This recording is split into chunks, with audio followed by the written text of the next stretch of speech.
الحمدللہ رب العالمین والصلاة والسلام علی سید الانبیاء والمرسلین اما بعد فاعوذ باللہ من الشیطان الرجیم بسم اللہ الرحمن الرحیم فصل من آداب الوضوء، فصل وضو کے آداب کے بیان میں، وضو کے آداب کے بیان میں۔ من آداب الوضوء 14 شیئا، وضو کے آداب میں کل 14 چیزیں ہیں، کل 14 چیزیں مستحب ہے۔ وضو میں کچھ 14 چیزیں مستحب ہیں۔ کیا ہیں؟ مستحب ہیں۔ وضو میں کل 14 چیزیں مستحب ہیں۔ الجلوس فی مکان، بیٹھنا مرتفع، بلند جگہ میں، بلند جگہ میں بیٹھنا وضو کرنے کے لیے یہ کیا ہے؟ مستحب ہے۔ واستقبال القبلۃ، اور قبلے کی جانب منہ کرنا یہ بھی کیا ہے؟ واستقبال القبلۃ، قبلے کی جانب منہ کرنا یہ بھی کیا ہے؟ مستحب ہے۔ وعدم الاستعانۃ بغیرہ، اور مدد طلب نہ کرنا بغیرہ، اپنے علاوہ سے، اپنے غیر سے مدد طلب نہ کرنا یہ بھی مستحب ہے۔ وضو کرنے والے کے لیے چاہیے کہ وہ خود ہی اپنی مدد کرے، کسی اور سے مدد حاصل نہ کرے، ٹھیک ہے؟ یعنی کہ پہلے دور میں ہوتا تھا نا، لوٹا ہوتا تھا تو لوٹے سے پانی ڈالا جاتا تھا، پھر وضو کرتے تھے۔ تو اس طرح بیان کر رہے ہیں کہ مدد طلب نہ کی جائے، یعنی کہ خود ہی وضو کے لیے تمام کام کیا جائے، یہ مستحب ہے۔ اور نہ کلام کرنا، لوگوں کے کلام کے ساتھ، لوگوں کے کلام کے ساتھ کلام نہ کرنا، یعنی کہ دنیاوی گفتگو نہ کرنا وضو کرتے وقت، یہ کیا ہے؟ مستحب ہے۔ والجمع بین نیت القلب وفعل اللسان، اور جمع کرنا قلب کی نیت کو اور زبان کے فعل کو، دل کی نیت کو اور زبان کے فعل کو، یعنی کہ دل میں نیت ہوتے ہوئے زبان کے ساتھ کہنا یہ بھی کیا ہے؟ مستحب ہے۔ والدعاء بالمعثور، اور دعائے معثور کہنا وضو میں یہ بھی کیا ہے؟ مستحب ہے۔ دعائے معثور سے مراد ہے کہ جو نبی کریم صلی اللہ علیہ وآلہ وسلم یا صحابہ کرام یا تابعین سے منقول ہوئی دعا، وہ دعا پڑھنا وضو میں کیا ہے؟ مستحب ہے۔ والتسمیۃ عند کل عضو، اور تسمیہ پڑھنا ہر عضو کے وقت، ہر عضو کے دھوتے وقت تسمیہ کا پڑھنا یہ کیا ہے؟ مستحب ہے، ٹھیک ہے۔ اور داخل کرنا اپنی خنصر کو دونوں کانوں کی لو میں، دونوں کانوں کے سوراخ میں، فی سماخ اذنیہ، دونوں کانوں کے سوراخ میں۔ خنصر یہ چھوٹی انگلی کو کہتے ہیں، ٹھیک ہے۔ بنصر اس کو کہتے ہیں، وسطی اس کو کہتے ہیں، وسطی بڑی والی انگلی کو، اور شہادت اس کو کہتے ہیں۔ ابہام انگوٹھے کو کہتے ہیں، ابہام، ٹھیک ہے۔ داخل کرنا اپنی خنصر کو دونوں کانوں کے سوراخ میں، ٹھیک ہے۔ اور حرکت دینا کھلی انگلی کو، کھلی انگوٹھی کو، خاتم انگوٹھی کو حرکت دینا کھلی انگوٹھی کو۔ اگر تنگ انگوٹھی ہوگی تو اس کو حرکت دینا تو واجب ہے، لیکن اگر کھلی انگوٹھی ہوگی تو اس کو حرکت دینا یہ کیا ہے؟ مستحب ہے، ٹھیک ہے۔ ان کو آپ نے اچھی طرح سے یاد کرنا ہے۔ آگے نحو کا،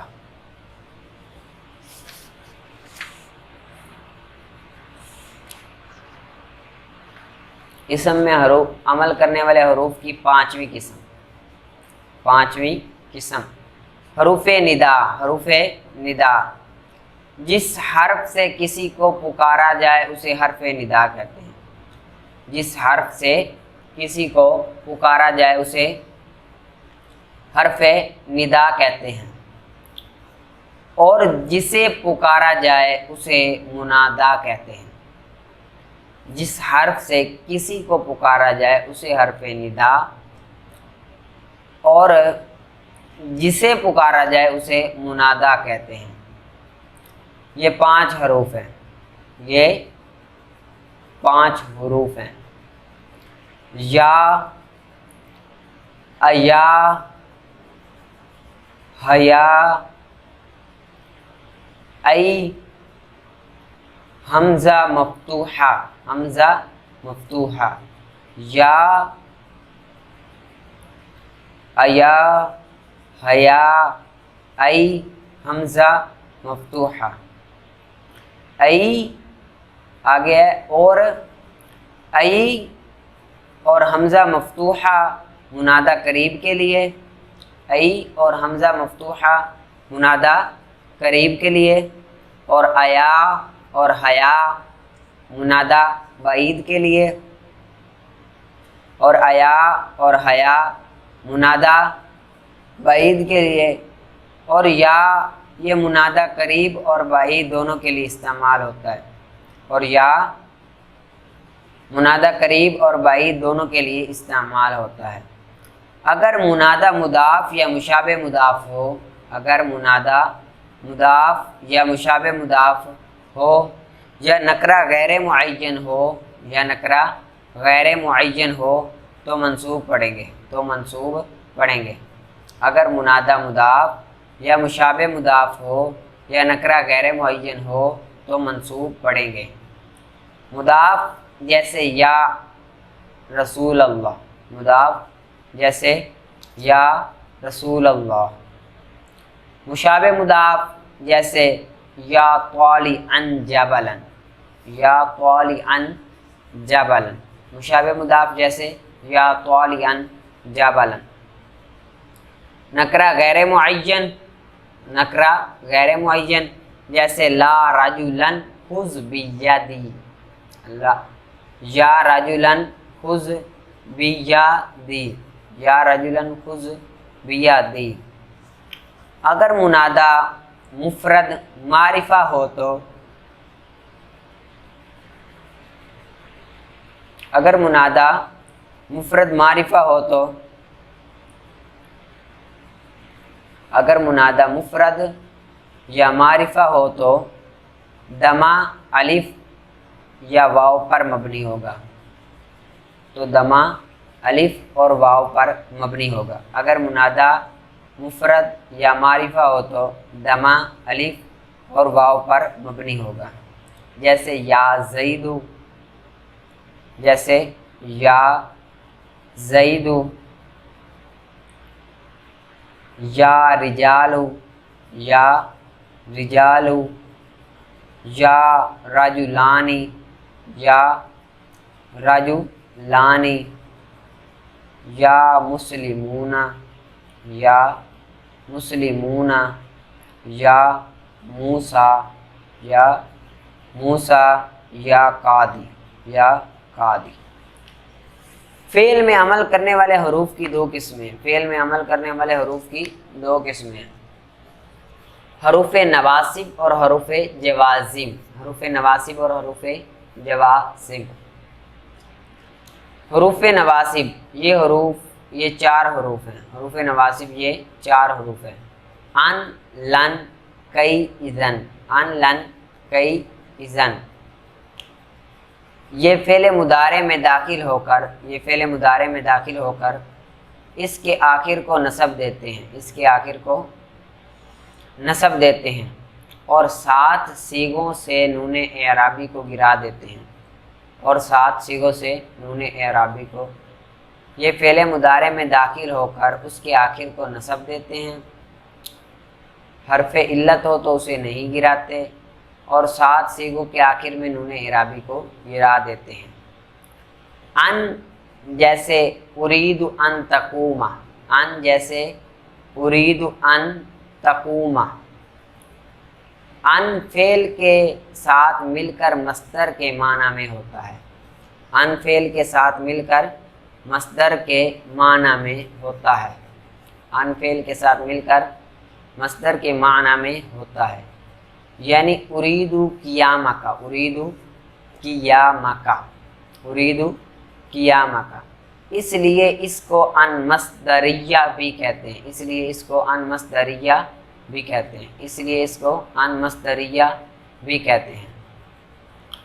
لن جیسے لن یضربا، لن جیسے لن یضربا، حرف لن نفی تاکید کے لیے آتا ہے، حرف لن نفی تاکید کے لیے آتا ہے۔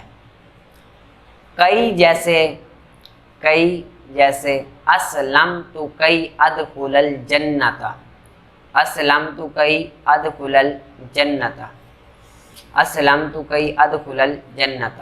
اذن جیسے، اذن جیسے اسلم اذن تنجوا، اسلم اذن تنجوا، اسلم اذن تنجوا، ٹھیک ہے، اسلم اذن تنجوا۔ آپ نے اس کو اچھی طرح سے یاد کرنا ہے۔ آگے معرفہ کے قواعد، معرفہ کے قواعد آپ نے پڑھ لیے تھے۔ آگے معرفہ کے درجات، معرفہ کے درجات، معرفہ کے درجات۔ سب سے پہلا درجہ متکلم کا ہے، سب سے پہلا درجہ متکلم کا ہے، سب سے پہلا درجہ متکلم کا ہے۔ اس کو اعرف المعارف بھی کہتے ہیں، اس کو اعرف المعارف بھی کہتے ہیں، اس کو اعرف المعارف بھی کہتے ہیں۔ دوسرا درجہ مخاطب کا ہے، دوسرا درجہ ضمیر مخاطب کا ہے، دوسرا درجہ مخاطب کا ہے۔ تیسرا درجہ ضمیر غائب کا ہے، تیسرا درجہ ضمیر غائب کا ہے۔ تو چوتھا درجہ علم کا ہے، چوتھا درجہ علم کا ہے۔ پانچواں درجہ مبہمات کا ہے، پانچواں درجہ مبہمات کا ہے۔ چھٹا درجہ معرف باللام کا ہے، چھٹا درجہ معرف باللام کا ہے۔ ساتواں درجہ معرف بالندا کا ہے، ساتواں درجہ معرف باللام کا ہے۔ نوٹ، نوٹ یہ ہے کہ جو درجہ مضاف الیہ کا ہوتا ہے وہی درجہ مضاف کا ہوتا ہے، جو درجہ مضاف الیہ کا ہوتا ہے وہی درجہ مضاف کا ہوتا ہے، جو درجہ مضاف الیہ کا ہوتا ہے وہی درجہ مضاف کا ہوتا ہے۔ اضافت کے قواعد، اضافت کے قواعد، اضافت کے قواعد۔ اضافت کی تعریف، اضافت کی تعریف، اضافت کی تعریف۔ ایک اسم کا دوسرے اسم کے ساتھ تعلق کر دینا اضافت کہلاتا ہے، ایک اسم کا دوسرے اسم کے ساتھ تعلق کر دینا اضافت کہلاتا ہے۔ جس کا تعلق کیا جا رہا ہو، جس کا تعلق کیا جا رہا ہو اس کو مضاف، اس کو مضاف، اور جس کی طرف تعلق کیا جا رہا ہو اس کو مضاف الیہ کہتے ہیں، اور جس کی طرف تعلق کیا جا رہا ہو اس کو مضاف الیہ کہتے ہیں، ٹھیک ہے۔ نوٹ، اضافت کے لیے تین چیزوں کا ہونا ضروری ہے، اضافت کے لیے تین چیزوں کا ہونا ضروری ہے، اضافت کے لیے تین چیزوں کا ہونا ضروری ہے۔ اضافت، مضاف، مضاف الیہ، اضافت، مضاف، مضاف الیہ، اضافت ایک، مضاف، مضاف الیہ، ٹھیک ہے۔ اضافت کی اقسام، اضافت کی اقسام۔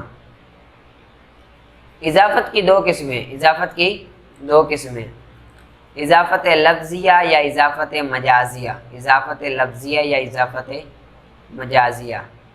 دوسری قسم ہے اضافت معنویہ یا اضافت حقیقیہ، دوسری قسم کون سی ہے؟ اضافت معنویہ یا اضافت حقیقیہ۔ اضافت کی دو قسمیں، اضافت لفظیہ یا اضافت مجازیہ، دوسری قسم ہے اضافت معنویہ یا اضافت حقیقیہ۔ اضافت لفظیہ کی تعریف، اضافت لفظیہ کی تعریف۔ مضاف صیغہ صفت کا ہو، مضاف صیغہ صفت کا ہو اور مضاف الیہ اس کا فاعل یا مفعول بن رہا ہو، اور مضاف الیہ اس کا فاعل یا مفعول بن رہا ہو، مضاف صیغہ صفت کا ہو اور مضاف الیہ اس کا فاعل یا مفعول بن رہا ہو، جیسے داربن، جیسے دارب زیدن، دارب زیدن، جیسے دارب زیدن، ٹھیک ہے۔ اضافت لفظیہ کے فوائد، اضافت لفظیہ کے فوائد، اضافت لفظیہ کے فوائد، اضافت لفظیہ میں مضاف سے نون تنوین، نون تنوین، اضافت لفظیہ میں مضاف سے نون تنوین، نون تثنیہ اور نون جمع گر جاتا ہے، نون تنوین، نون تثنیہ اور نون جمع گر جاتا ہے، جیسے داربن زیدن سے دارب زیدن، داربن زیدن سے دارب زیدن، داربا زیدن، داربا زیدن، داربو زیدن، داربو زیدن۔ فائدہ نمبر 2، فائدہ نمبر 2، اضافت لفظیہ میں نکرہ کی اضافت اگر معرفہ کی طرف کر دی جائے، اضافت لفظیہ میں نکرہ کی اضافت اگر معرفہ کی طرف کر دی جائے تو وہ نکرہ نکرہ ہی رہتا ہے، تو وہ نکرہ نکرہ ہی رہتا ہے، جیسے دارب زیدن، جیسے دارب زیدن۔ فائدہ نمبر 3، فائدہ نمبر 3، اضافت لفظیہ میں مضاف، اضافت لفظیہ میں مضاف پر الف لام کا لگانا بھی جائز ہے، اضافت لفظیہ میں مضاف پر الف لام کا لگانا بھی جائز ہے، اضافت لفظیہ میں مضاف پر الف لام کا لگانا بھی جائز ہے، ٹھیک ہے۔ آپ نے اس کو اچھی طرح سے یاد کرنا ہے، آگے پھر ہم انشاءاللہ اضافت معنویہ کی تعریف اور فوائد پڑھیں گے۔